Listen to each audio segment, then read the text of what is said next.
Di qua non può passare perché è chiuso. Io non posso far passare nessuno di qua perché è chiuso.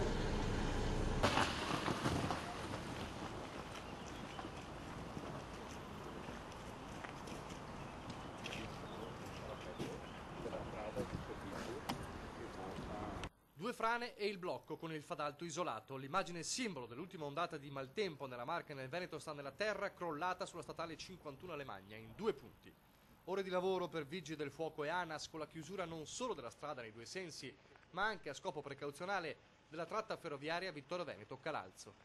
In queste ore si provvede alla stabilizzazione dei corpi franati e successivamente alla rimozione di tutti i detriti presenti sulla sede stradale per consentire il ripristino della circolazione e anche la riapertura dei binari bloccati dalle 15 di ieri.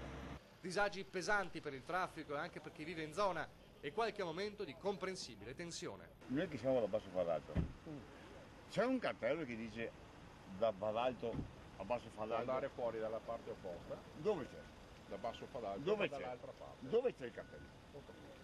Dove c'è? Deve parlare con il comune perché non è strada nostra, è strada comunale. La montagna si è piegata sotto l'incessante battere del nubifragio, ma la frana del Fadalto è stata solo la punta dell'iceberg di interventi per la nottata di superlavoro conclusa all'alba. Dei quasi 300 interventi in tutto il Veneto, un centinaio riguarda la Marca, con 60 vigili del fuoco e 14 mezzi in azione da Vittorio Veneto a Castelfranco, da Montebelluna a Treviso fino a Conegliano, Oderzo, Miane e Ponte della Priula.